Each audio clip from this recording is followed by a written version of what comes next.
Guys कई बार अक्सर हमें अपनी डेली लाइफ में इस तरह के सेंटेंसेस बोलने होते हैं, जैसे कि किससे पूछकर तुम मेरा मोबाइल चला रहे हो, किससे पूछकर तुम वहां गए, किससे पूछकर वह यहाँ आ रहा है, किससे पूछकर बैठे तुम यहाँ।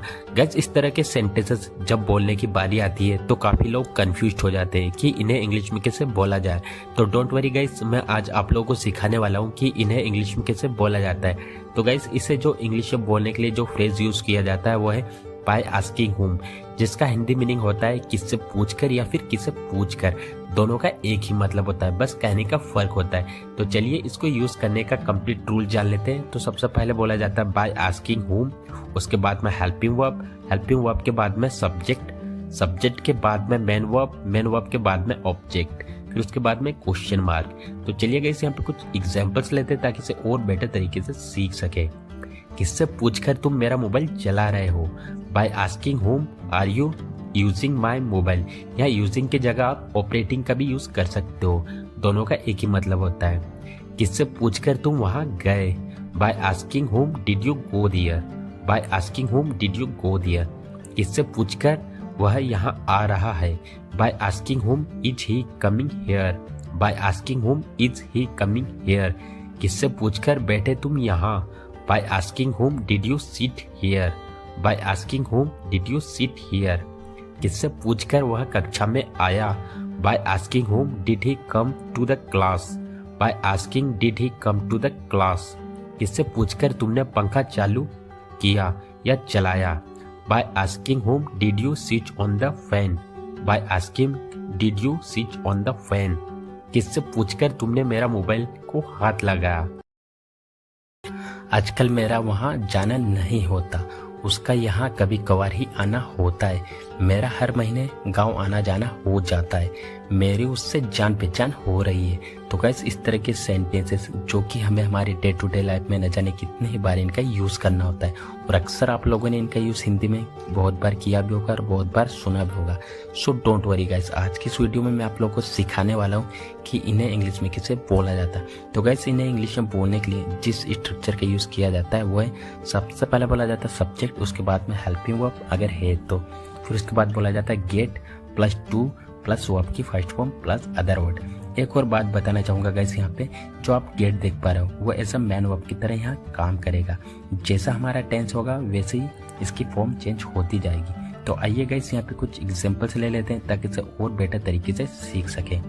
आजकल मेरा वहाँ जाना नहीं होता, nowadays I don't get to go there, nowadays I don't get to go there। उसका यहाँ कभी कभार ही आना होता है, he gets to come here rarely, he gets to come here rarely। मेरा हर महीने गांव आना जाना हो जाता है, I get to visit my village every month, I get to visit my village every month। उससे अक्सर मिलना हो जाता है, I get to meet him often, I get to meet him often।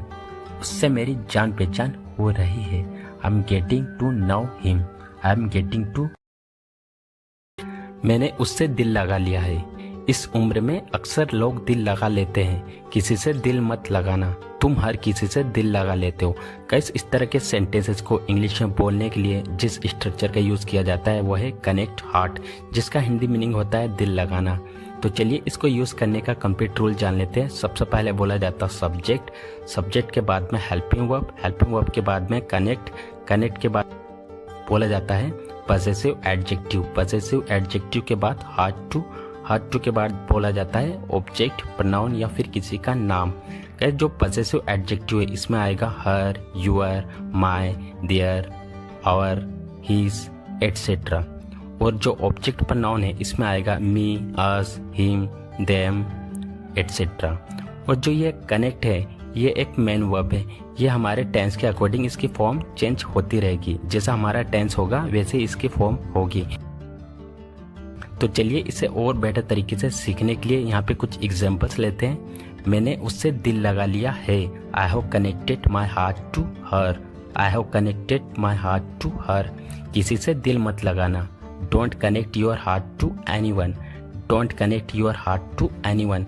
इस उम्र में अक्सर लोग दिल लगा लेते हैं, often people connect their heart at this as.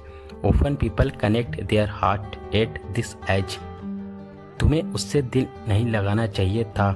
You should not have connected your heart to her. You should not have connected your heart to her. हद से ज्यादा मत खाओ. वह हद से ज्यादा बोल रहा था, इसलिए मैं वहां से आ गया. वह उससे हद से ज़्यादा प्यार करती थी. गाइस, इस तरह के सेंटेंसेस बोलने के लिए कौन से स्ट्रक्चर का यूज़ किया जाता है, चलिए देखते हैं. गाइस, इस तरह के सेंटेंस को इंग्लिश में बोलने के लिए जिस स्ट्रक्चर का यूज़ किया जाता है वह है मोर देन इनफ, जिसका हिंदी में मतलब होता है हद से ज़्यादा या फिर ज़रूरत से ज़्यादा. दोनों का एक ही सेंस होता है, बस कहने का फ़र्क होता है. तो चलिए इसको यूज़ करने का कंप्लीट रूल जान लेते हैं. सबसे पहले लिखेंगे कंप्लीट सेंटेंस, जो कि किसी भी टेंस में हो सकता है, या आपके ऊपर डिपेंड करता है कि आपको कहना क्या है. फिर उसके बाद लिखेंगे मोर देन इनफ. तो चलिए गाइस, यहाँ पे कुछ एग्जाम्पल्स ले लेते हैं ताकि इसे और बेहतर तरीके से सीख सकें. वह उसे हद से ज़्यादा प्यार किया करता था, या फिर वह उसे ज़रूरत से ज़्यादा प्यार किया करता था. He used to love her more than enough.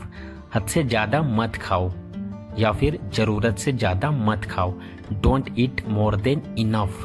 तुम ज़रूरत से ज़्यादा चालाक बनने की कोशिश कर रहे हो, या फिर तुम हद से ज़्यादा चालाक बनने की कोशिश कर रहे हो. You are trying to be clever more than enough. वह हद से ज़्यादा बोल रहा था, इसलिए मैं वहाँ से वापस आ गया. He was speaking more than enough. That's why I came from there. मुझे हद से ज़्यादा कॉफ़ी पसंद है. I like coffee more than enough. या फिर मुझे हद से ज़्यादा या फिर ज़रूरत, दोनों में से आप किसी का भी यूज़ कर सकते हो. मुझे हद से ज़्यादा घूमना पसंद है. I like traveling more than enough. उसे हद से ज़्यादा मूवीज़ देखना पसंद है, या उसे ज़रूरत से ज़्यादा मूवी देखना पसंद है. He likes watching movies more than enough.